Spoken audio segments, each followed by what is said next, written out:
Oh, bless him. Yeah, before we do anything, do you mind if I take a picture of you? Because my son just called me and he said he doesn't believe what I'm doing, where I am, so... He said, try to get him on there. Say cheese!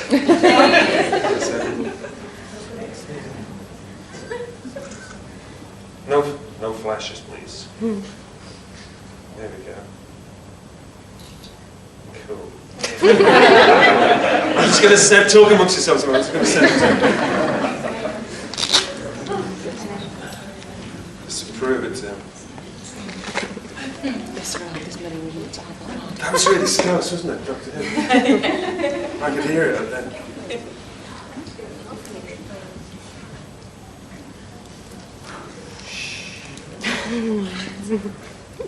One second.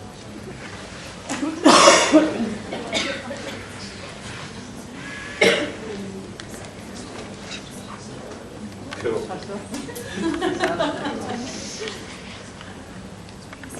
It's great, you all look great. You're slightly stunned. Nice. Do I need a mic? I've got a mic. Do I need a mic? Behind you. Well, we can hear because we're on the front. There is one if you need it, so. Just in case, if you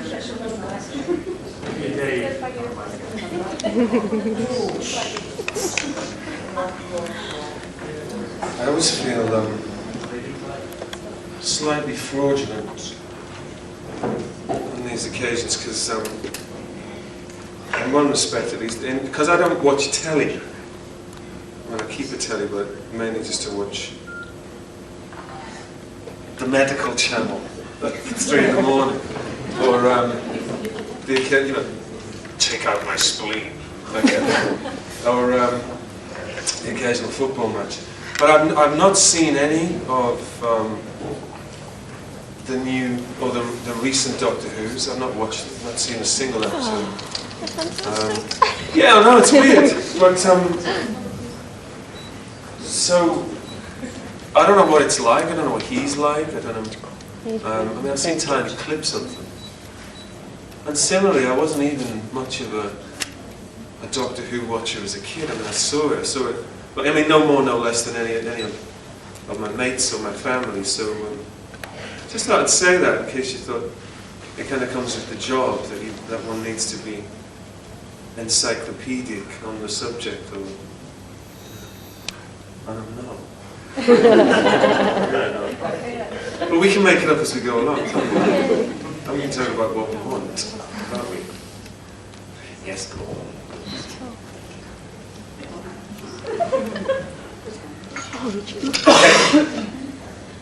Again. How did you get the gig in the first place? How did I get the gig in the first place? The series, the pilot. Yeah. They phoned me up. That is Phil Siegel, the producer, phoned me. He didn't go through the normal channels. That is, there was no audition or a call to the agent. He rang. He got my number. He rang me and he said, would this be something that might interest you? And I said, no, not really.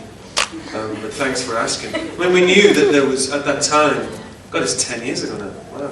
But we knew that is the acting community. We knew that there was a Doctor Who in the offing.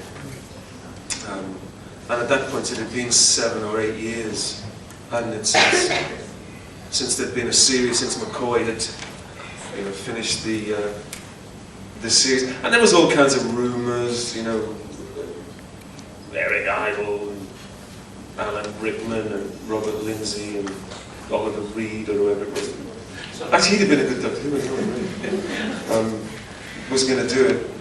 So it was a bit of a surprise. I didn't even believe this guy. I thought he was just having me on. I thought he might be a press guy.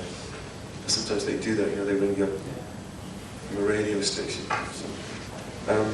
And he basically badgered me for about 6 months more. Kept coming back, and then I was trying to deflect him, saying, it's really not my thing, it's not my shtick. but he just sort of broke down my arguments. And really by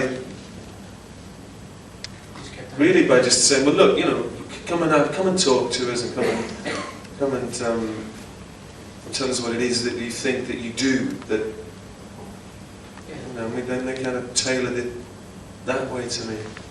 I kind of ended up doing it in the end because I couldn't say no to him anymore, you know. But also they were auditioning loads of different people. Anyway, even my brother Mark, I remember somebody showed me once a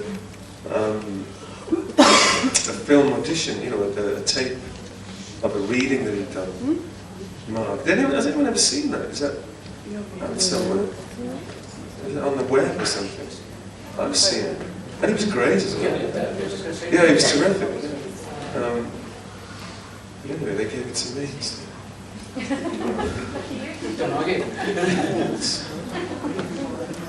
And it was great. What year was it? What year was it? 96. Is that when it came out? So Yeah. it was in winter. I remember it was winter in Canada when we shot it. So would that have been the year before? Probably. So 95. Yeah, 95, 96 we shot it. So it is. It's 10 years now. It's 10 years now. Tempus fugit, my friends. What? Time flies when you're having fun. It does fly. Yeah, fun. Even when you're a time lord. Someone fire a question at me. Something really difficult. So. Good memories of the Markham with Veneer, because I really enjoyed that series at the time. That's 20 years ago. It's funny now, being an old ham, you know, officially. You know, I remember when I first started out, one of the first things I ever did as an actor, I played a kid who was like a snooker prodigy on the telly. And Robert Lindsay was in it. And I remember sitting down and one day, how old are you? And he said, 32. And I thought, God, bloody. I'm being that old. I don't want to still be an actor when I'm 32. I thought. I was 46 last week. Still plugging away. But Monica Mutineer was, I think that was the thing that probably got me going, you know, that was the break for me. That was the job, I think, the big TV job. Got more work for me, you know, it's like a breakthrough. It's just a way. I think it's probably still the same now, you know, if you start out acting now. You know, maybe you train or whatever, but you start and you try and get on the telly, because that's where the work is. And from there, because we all want to be movie stars, this is the thing. I mean, you know, none of us really went into acting to trod the boards. At least not all the time. You know, it's movie. We watch movie, like anyone else. We're fans like anybody else, though. And that was how you did it. You did your telly, and what do they used to say? Be good in a hit. That was the thing. You know, that's the only advice to really listen to try and be good in a hit. And you know, maybe if you get that big telly, like I did with the Mutineer, then maybe someone will put you in a movie. And that's exactly what happened, because a few months after it was with Nell and I. So, and that's the way it tends to happen for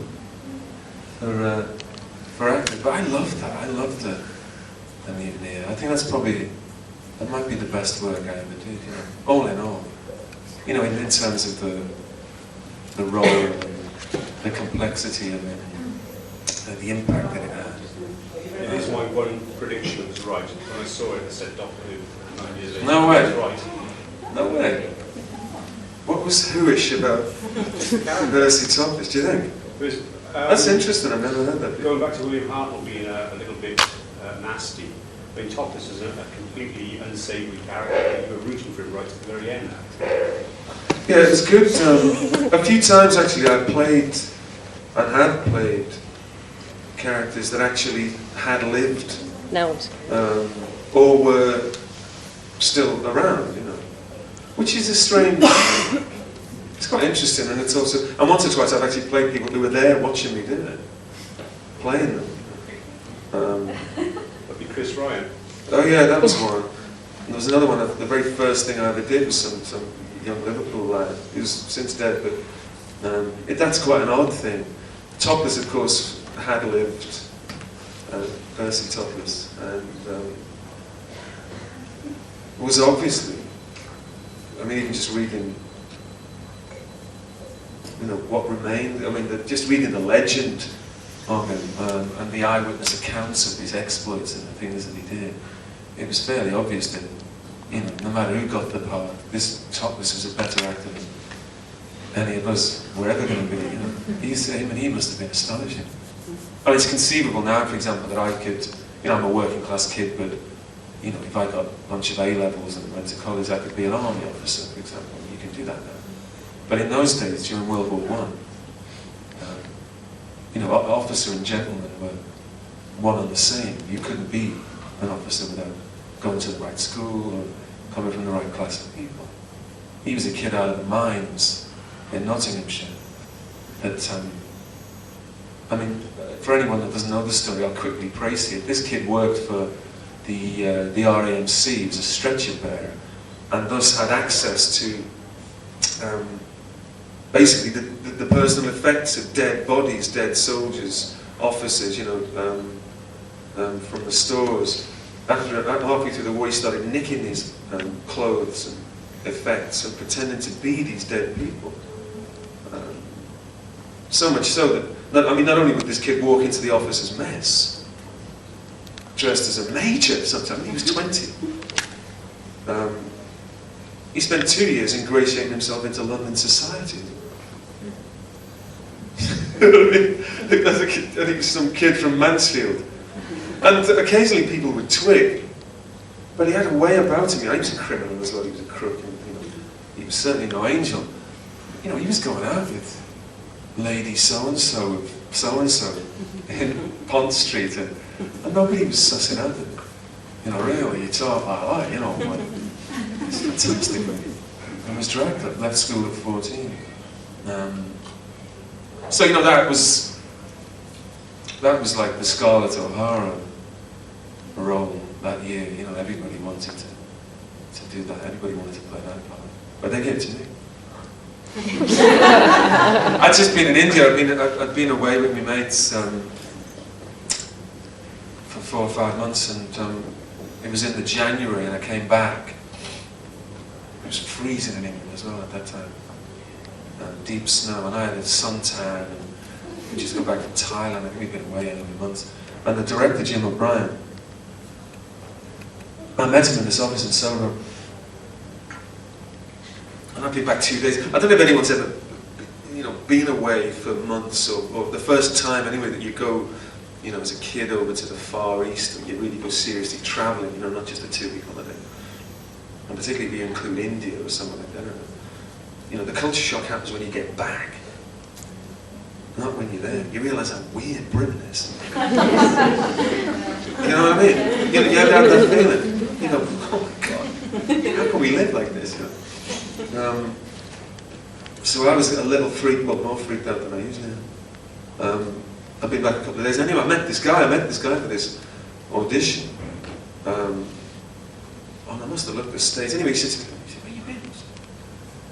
It's like the colour of a tea bag. And, I said, "I've just been in India." He said, "Oh, so have I." Because he'd been shooting that Jewel in the Crown film. And that's how I got the job, I'm sure. Because we just talk about India. Anyway, on such things, Careers turn, ladies and gentlemen. Next! Well, is there a part out there you still would like to play before we get on? I'd love to play me dad. I'd love to play me dad. My dad died, Joe McGann, he died in 1984. I was 25. But now, particularly looking at my brothers, because we're all turning into him. Anyway, more and more and more, and we're all raising our own kids, and it's like that thing, I'll yell something upstairs at my kids, and it'll bounce back off the wall, and I'll go, "Oh my God, that's him," But also, the combination of missing him very much still, you know, and I'm sure that will never fade. But particularly now easily remembering him, you know, in his 40s and 50s. I don't know. Maybe ask Stephen. I'll have to write it. Stephen's quite a good writer. You know, he's been trying to weed out the acting for a few years and concentrate on the writing. You know, he's getting some good commissions, and he's been threatening. I think they'll keep it under your hat because the kibosh on it. You know, he finds out I said it because he's superstitious. But I think he's thinking of maybe putting something together about my dad. You know, so long as I break Mark's leg. Or lock him in, I might get the gig, you know. Joe can't do it because he's just not. He's like twice the size my dad was. Has anyone ever seen our Joe? Yeah. What's that about? It's fantastic. It's the size of a doorway, isn't it? Yeah, the mountain that we look petite. It's great. It's fantastic. He's got the biggest head in London. It's official. It's actually official when they made him a hat for something he was in. They ran through the measurements, you know, from the costume department, and the hat shop had gone, no, I think you'll find, you know, there's been some mistake, and they go, no. Honestly, God. You know, he's got a 26.5-inch head. Wow. That's big, isn't it? That's as big as someone's waist. Yeah. Not only that, but it's long as well. It's like even at school they called him the loaf.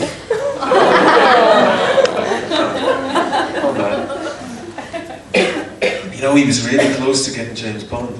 Really? Wouldn't that have been cool? That would have been fantastic. It would have been really cool. He only told us the other week, and it was, he didn't want to get into superstition. He didn't want to say, you know. But they saw him 3 or 4 times, you know. Went back and he said they made him do all the thing, you know, running up the thing and pretending to have a gun and mixing a cocktail and get a big At least the scouts have got it, eh? The wrong one, but yeah. That was the right one. We had this out last night, didn't we? Yeah. He's a lovely actor. But he looks like a big issue, so. Could be a good thing. I read that somewhere, I don't know. What was the question? Oh, yeah. Yeah, me dad. Me dad. Yeah. Joseph Francis McGann.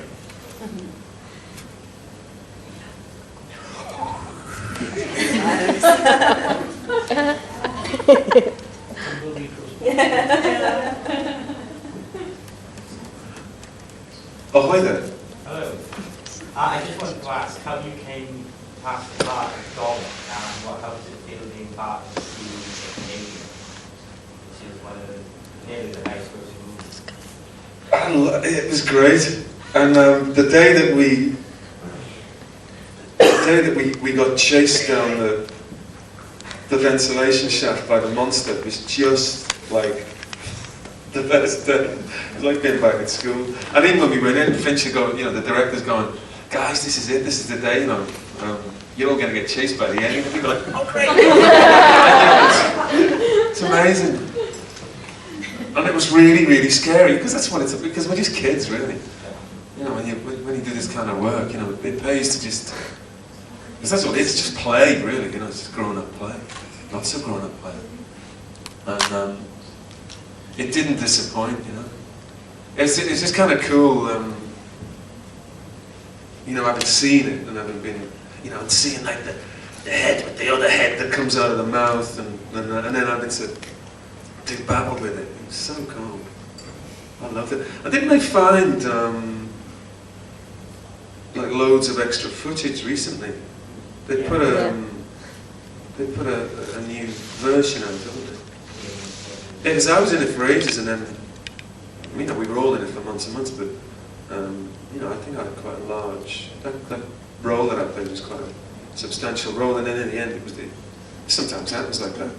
You know, I think I was in the film for 10 minutes, and they finally put it together, but I know they've reinstated some of that footage, haven't they? Yeah. Tried to make more sense of the story. Unfortunately, for him, for David Fincher, because it was his first solo directing job, the grown-ups at, when was it? It was Universal or Fox, I don't know, Universal. They took it off him, which has got to be the worst thing that can happen to a director, particularly a really talented one like him. And you know, when we started, he was fantastic. He was really young, he was about 25, 26. You know, for weeks it was great. He was on the ball and having the time of his life. And I saw him again in California. You know, we were doing some retakes a few months later, and he was just, you know, by that point they'd sacked him and they started messing around with the film that he made and reshooting their own endings. And, you know, that's got to really hurt. And he looked really quite sad and rather haunted about it. But now he's at the last laugh. I think he's a big cheese now. So it sounds like he was able to, you know, to get that footage back, or at least put, you know, requisite pressure to get a director's cut, whatever that means. I'd like to see it though, because it's great. It's like looking at holiday snaps. You know, when you see yourself in pictures. I tend to wait 10 years at least. You know. It's not a lot younger yet, so because I can't stop watching myself anyway. But so after about 10 years, it's okay, you know. And then it's just like, oh my God, remember that place? You know, you tend to watch it then, and remember the laugh you had, you know, rather than just that terrible. I suppose you could always back. You could always say, "Well, I have improved now." Exactly. Yeah. That was a great laugh doing that. And he was amazing, Fincher. He was fantastic. He's a great talent, I think. They found him in a school as a 16 or 17-year-old, I think the story goes. He's a really brilliant visual artist and computer boffin and what have you, you know. And Industrial Light and Magic, it was the special effects company that George Lucas started. They found this kid. You know, they used to do that. They used to find good kids and get them working with the company. And that's how Fincher started. He came up through that and through art departments and what have you. And when I met him for that, when I went up and interviewed for the job, I was waiting for this kid to show me in to meet the director. And he sussed that that's what I was doing. He said, I'd been with him about 5 minutes. He said, are you waiting for me to take you to meet the man? He said, I am. Oh my God, he was younger than me. And then we're in this office, and there's all these like models and design drawings on the wall, and they were all his. You know, they were fantastic. And he had this Japanese theatre that he'd made. You know, puppets and what have you, and he was doing a couple of scenes from how he imagined the film was going to look. You know, he's that kind of person. You know? And I've got to work with this kid. You know, he's fantastic. So we did. It was great. Happy days. You actually said in quite a few interviews over the years that you've been planning with I deny all accusations. Where to take the character of the Doctor. Yeah. I mean, where are we going to go in terms of the TV movie if they've gone to the American series? And how does that equate to the big finish stuff that you're producing now? We were, again, you know, going during that year that Siegel was determined to get me to do this pilot. You know, I was saying, oh, come on, Phil, give me a break. It's not my thing. I don't watch Doctor Who. I'm not really at this. I'm not really at that. I don't know what you're talking about. You know, I'm not steeped in the legend sort of thing. Anyway, anyway, the further we went, and I'm saying, well, anyway, look, you know, that's. I don't do that. That's not what I do. You know, that's why Eric Idle's going to get the gig, you know, because it's meant to be. You know, you need some, or McCoy. You know, McCoy was a mate. You know, you need a comedian. You need this. You need that. And he's going, no, we want you. So you know, having cornered me with my own argument, effectively, and you know, then I was having to actually dissect what it was I thought that I did for a living. We decided that you know, if this thing took off, that is, if the pilot was successful, then, you know, we'd play it in a certain way. And I think generally, because it was never written, so I couldn't tell you exactly what was planned, because there's nothing actually, you know, planned in that sense. But certainly what we talked about was particularly the darker side of him. You know, I was very taken with this. You know, he gave me these things to read and all this background stuff, and I was rather taken with this image of this outsider. You know, even an outsider from his own immediate circle. You know, Fincher Siegel told me all about his dad. He said Dr. Who had some row with his dad. You know, he was making stuff up as he went along, I'm sure, but you know, and he'd been ousted from this and that, and it all sounded great. You know, it got more kind of Ibsen as we went along, and I was really taken with that. I thought, okay, you know, and maybe this guy uses, you know, whatever is, you know, his immediately engaging personality is, then, you know, like any actor, you know, would be enthusiastic about. You know, there seem to be layers to this character. That, you know, what's he hiding? What is it he's trying to disguise? You know, why is he being so Doctor Who-ish? You know, idiosyncratic. Why is he? You know, what? So, you know, that's because to keep yourself interested, you have to. That's what you have to do. And, you know, and potentially it was going to be 6 years anyway. So, you know, and at that time. Around that time, the interview with the vampire was being made, and you know, I said to Siegel, "There's a touch of the vampire about this character. You know, at least the melancholy attached, you know, like in the Anne Rice books, to the lead characters." And he seemed to buy that, you know. But we never got a chance. So how is that different to the way you are, you know, approaching it on the Big Finish? Occasionally it happens, but the thing is, you know, melancholy on the radio is actually quite a tricky one to pull off.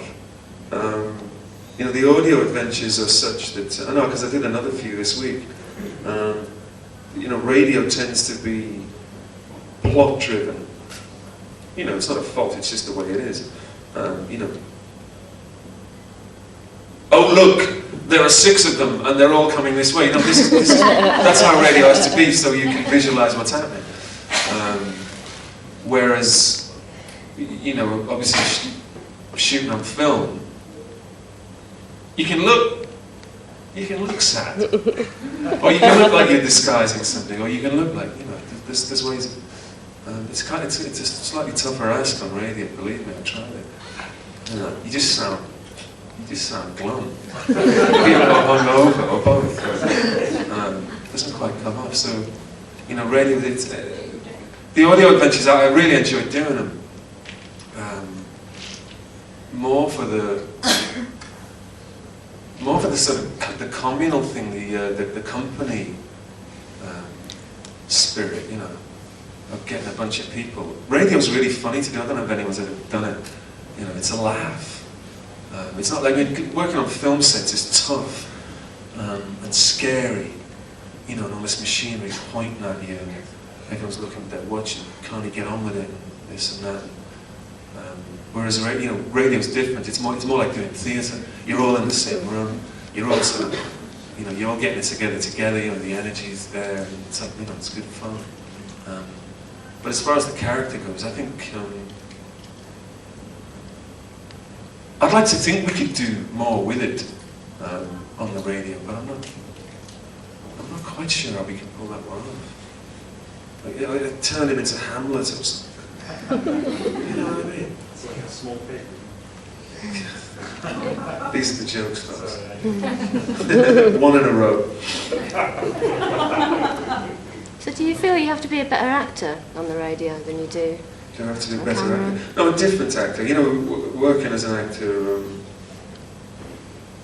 you know, there's different stuff. You know, I do voices as well for documentaries. It's all work, you know. It's another skill. Radio differs to telly. I mean, principally, in that you can get to do things on the radio that you'll never be cast for in a film because you just don't look right, you know. film and TV first and foremost is how you look. You know, we all try and deny it, but of course it's true.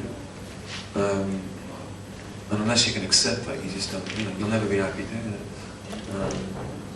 And it's kind of hard to take when you first, because you know, when you first start, as a performer, you think, oh, you know, this is who I am, you want to be an individual, but of course you have to get used to the simple fact that you're in a group, you're a type, and you're up against other people of your type constantly, and so just get used to it. And you know who they are, because you meet them every few weeks, going up for jobs. So.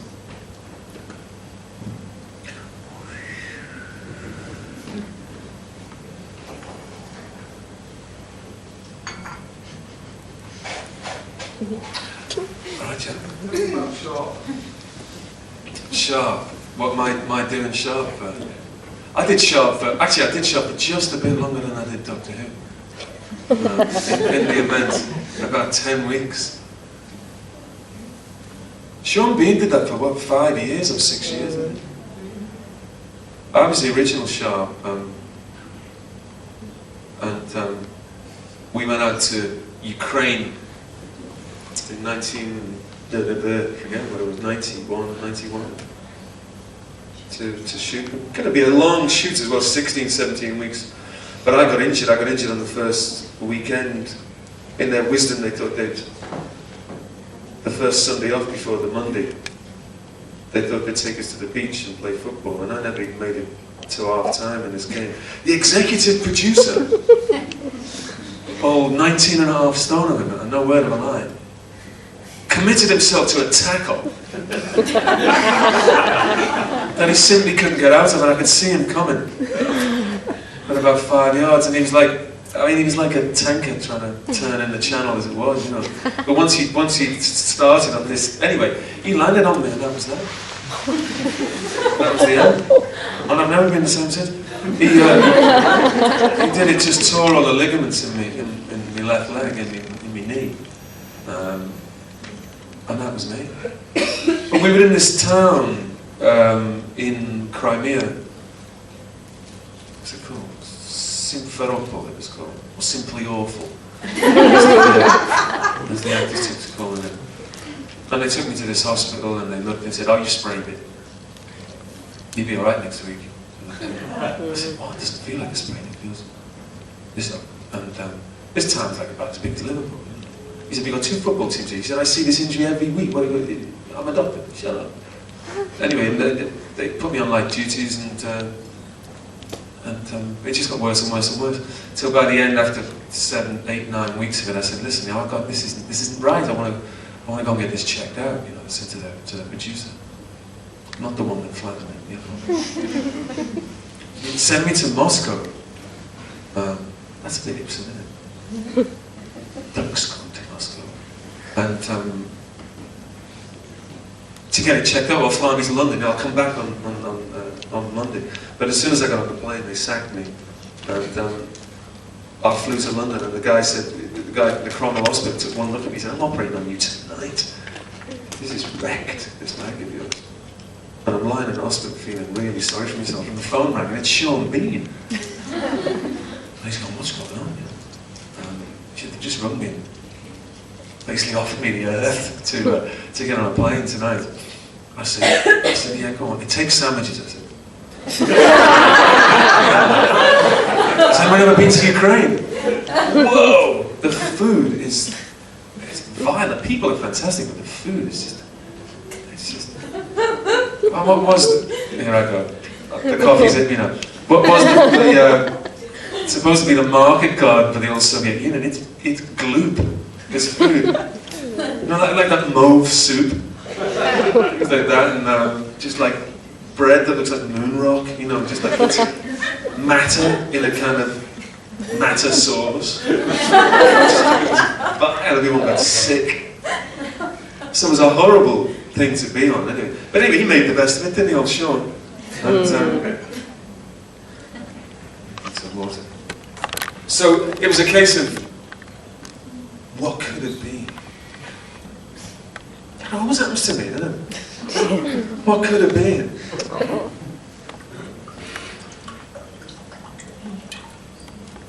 Matter and the Matasaurus. Let's try and find a Ukrainian cookbook sometime. It was really weird being there, but you know, it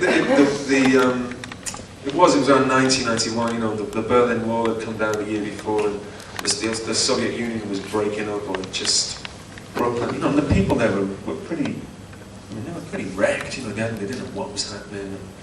And, you know, there was a sort of de facto independence, but you know, the kids seemed okay. You know, the younger people, but. You know, anyone over 40 or anyone that had grown up under communism. I mean, imagine, I felt sorry for them, you know. Imagine, you know, it's like everything you've ever believed in, you know, the whole system, suddenly, literally overnight, they're going, sorry, it was all pants. And you're on your own now. Nobody knew what to do. No one knew how to open a bank account. Nobody knew how to order a telephone or shop for this. No, there wasn't a clue, you know. It was a hoot, though.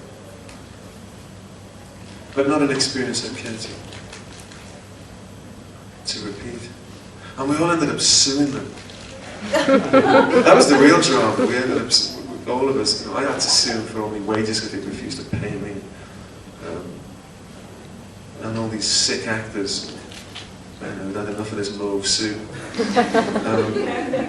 They sued them as well. It took 5 years and we sued them. The goings on in showbiz. McGann lifts the lid on the seamier side of TV drama. As usual, the real drama happened off screen. You know, it's normally the case. I mean, it was good. But it would have been good. You know what was really weird? Is I'd shot so much of it. I'd shot, you know, we'd done sequences, battle sequences and big set pieces where they'd, you know, they'd blown stuff up, bridges, houses, you know, spent a lot of money already, you know, in these scenes. So when Sean arrived, and I was lying in hospital, they simply couldn't afford to go back and reshoot what they'd already, you know, with him in it. And they did something which, I swear to this day, I've never heard before or since. They simply dropped him into close-ups that had once contained me. You know? If you know what I mean. I'd never heard of it before. So, and I remember watching, I was really curious to watch these first couple of films, because I knew, like for example, that actress was playing the love scene with me. Right? But when you reverse, it's Sean Bean going. And I've never, you know, isn't that weird? Never heard of that before. So she's looking longingly at me. I could tell it was me because she's looking, because Sean's quite tall and I'm not, and so she's looking at somewhere around his collarbone. You know? She's staring into my eyes, kind of longingly.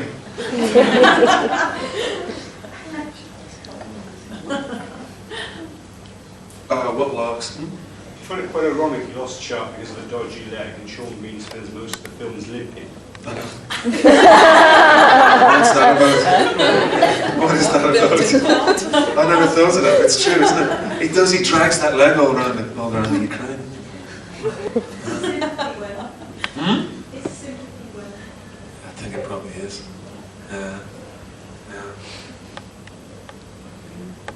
What else did I nearly get? That's got to be the actor's nightmare. What else was I nearly in, but wasn't good enough to be in? I don't know. Someone asked me another question before I start crying.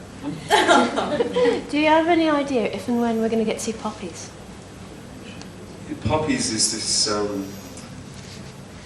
this feature. It's a full-length feature that I made with some mates.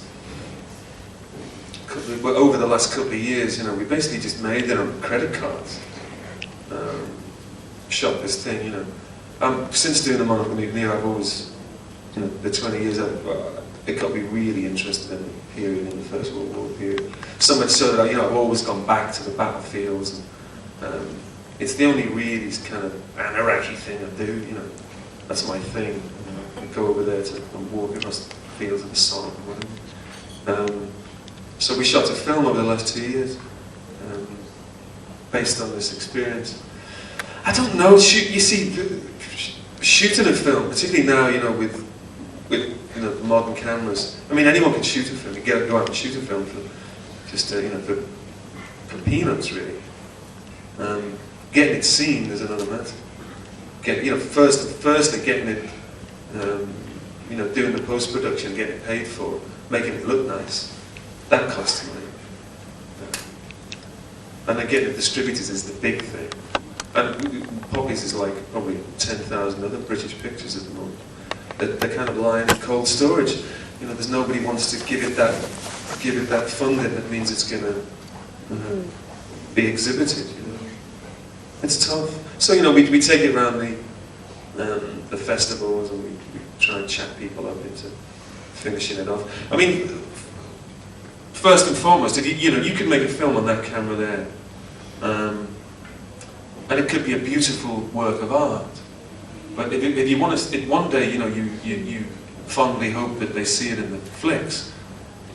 At some point, you're going to have to get it blown up.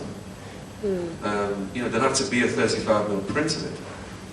And it doesn't matter who you are, how little or how much money you have. I know in Britain there are 2 laboratories that will do that for you.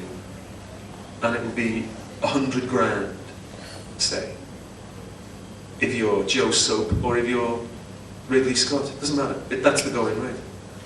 So that's a problem for people. That's certainly a problem for us. So so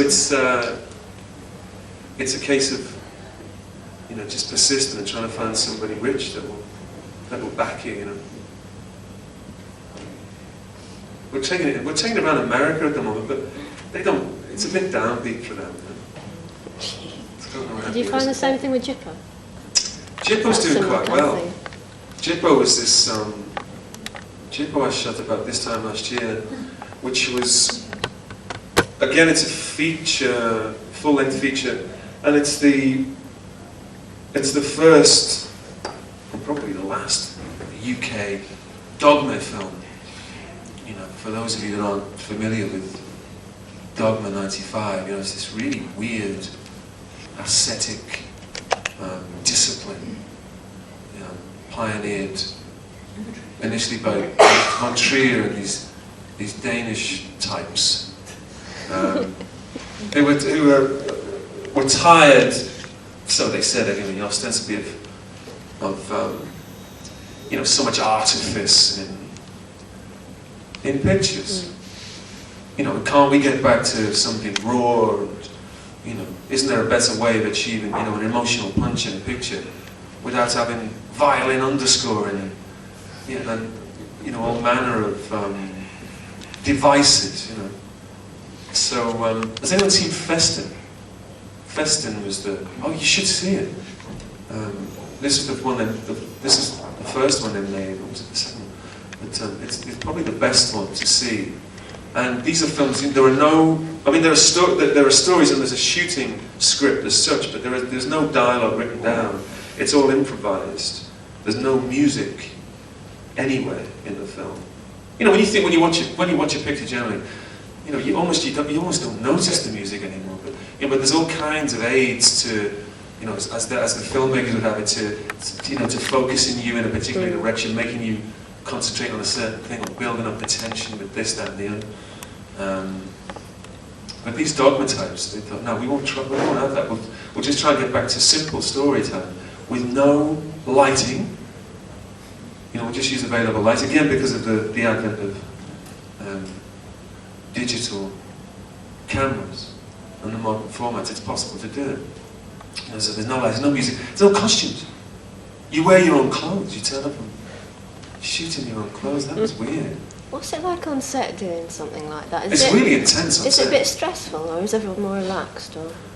First and foremost, to work on a film, particularly on a cinema film, cinema films tend to shoot for for about, a full-length cinema film will tend to shoot for about 6 or 7 weeks on average. And you'll be aiming, on a good day, to shoot maybe 2-3 minutes of screen time. A whole day, 15, 16 hours. And that's what you'll achieve. You'll be trying to get, what will be 2 or 3 minutes of the finished film. It's a slow process. So that means the experience that actors tend to have is what do they call it? Hurry up and wait is what they call it. You hang around all the time, and chiefly for lighting. You're hanging around probably 4, 5, 6 hours a day waiting for the lights the photographer to say, okay, I'm ready, it's lit, let's shoot it. So it's a case of having to, that's your job, and it's just keeping your powder dry, as they say, until you need it. You might wait all day just for 2 or 3 minutes at the end. But with these dogma things, because there's no lights, all you do is shoot. And because there's no script and no lines to learn, you're making it up as you go along anyway. So it's exhausting. It's action. You just get to the end of the day, we'd be sitting in the pub or afterwards and nobody could speak. Staring at each other. It was fantastic, really. I was really curious to do it. And I had this thing in my head that I couldn't improvise, Not all actors are good at, just making stuff up. It's not easy, even if you're, otherwise a good actor. Do you think you achieved more doing that than just doing an ordinary film? Is it a better sense of... I was curious about it. I was curious. I still am curious about the process, the dogma process. I'm glad I did it. But I think there's some pretty extravagant claims perhaps made for it. I think that I've had a laugh, actually, a little bit. What are films? Films are artifice. Films are stories, And I saw this interview with Von Trier, and he was talking about Festa, and he said, they asked him why he chose this, because most of the action takes place in a big country house in Festa. And they said, God, that house is marvellous. What made you choose, where did you find this? He said, the reason we chose this particular house, and not the other one, is because the fridge was full of food and drink. Right? That's another thing on these dogma things. You can't dress a set. You can only use what's in the room. So when we were in Kent doing the Jippo, there was this family living on this housing estate, and they would get up in the morning. There was 3 kids, mum and dad, and they would give you the keys to their house. Give us the keys to their house. There was no wardrobe department. There was no art department. So we go in the house and we shoot. 1 camera, handheld. There's no legs.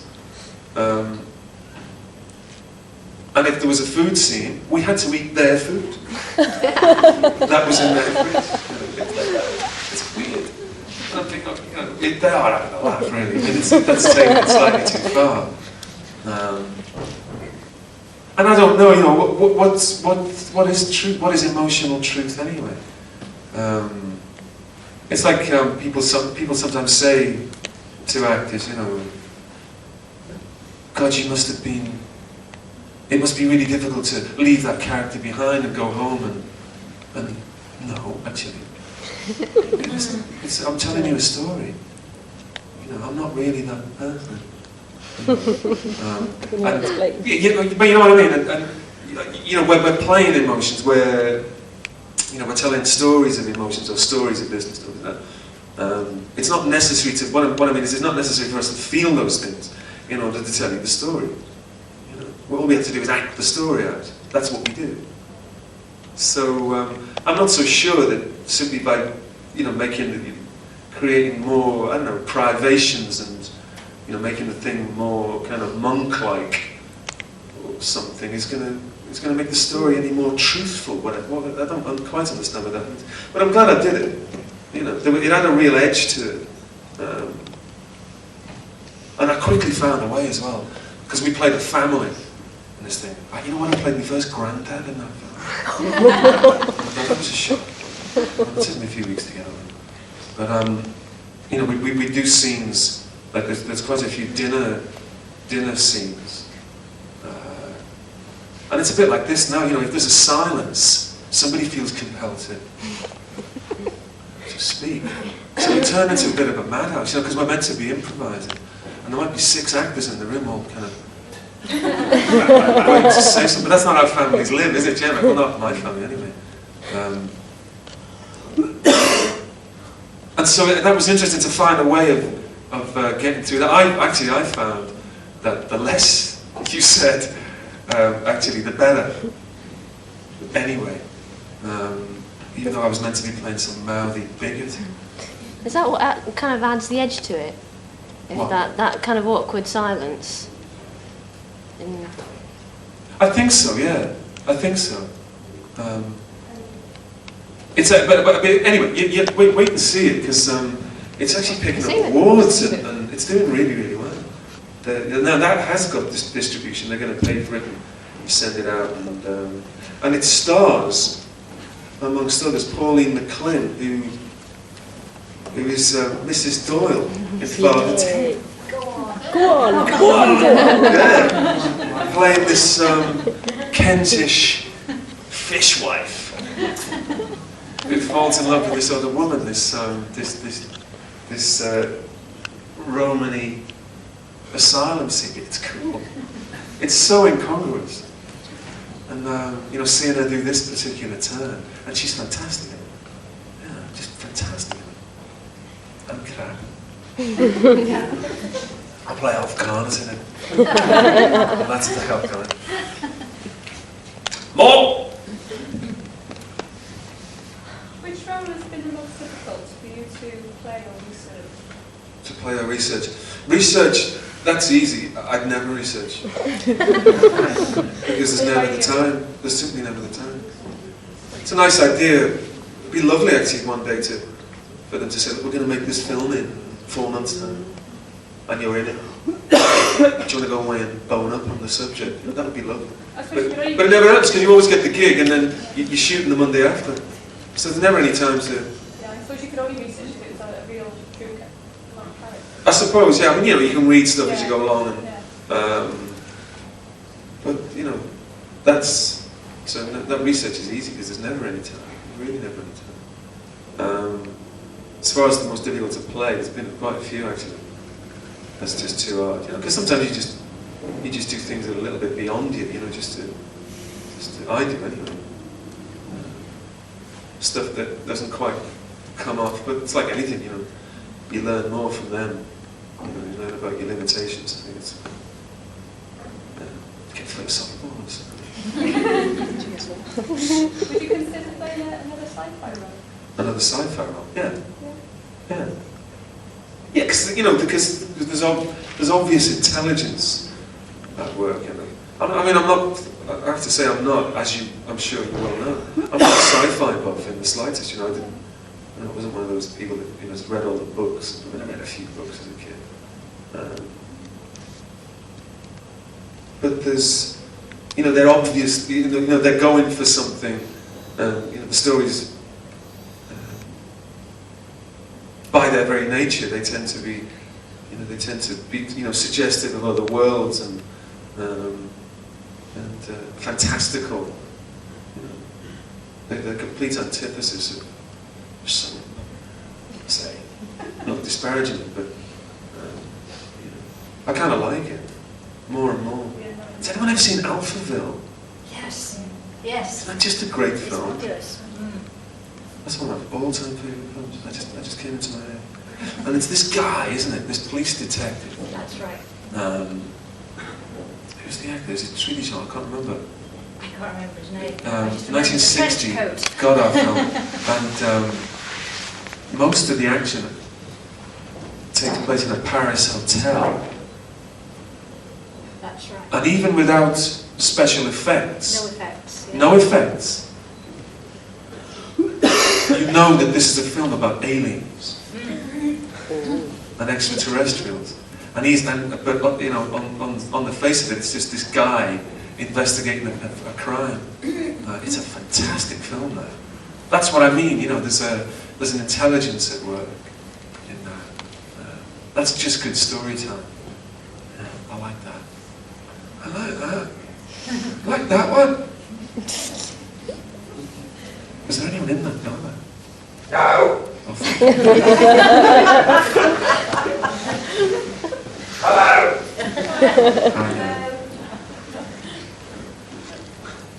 I think we established he's not the crooner, is he, from yesterday? No. Totally tone deaf I am. Oh, yeah. Yes. Just sing a little bit of something. Come on, sing a little bit of This isn't the first verse of God Save the Queen, or any. Shane. Happy birthday to you. Happy birthday to you. Happy birthday, dear Shane. Happy birthday to you.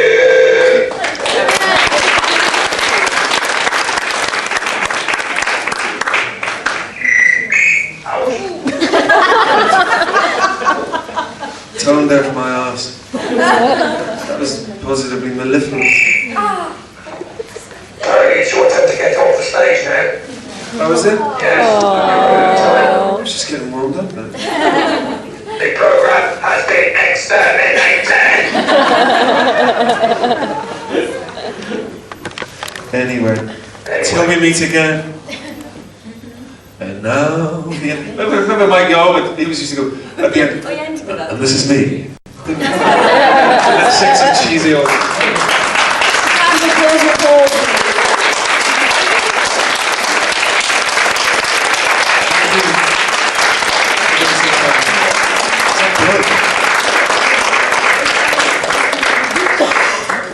you want to just hang on 2 seconds, I will.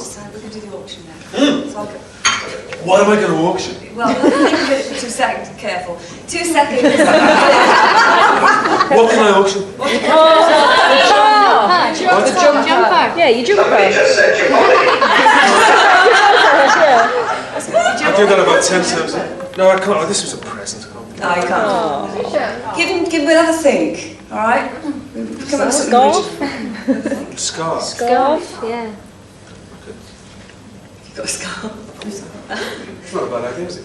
Hang on 2 seconds, we can sort it out. I need you to sign those things in the auction. I explained to you what's going to happen. Ta-da!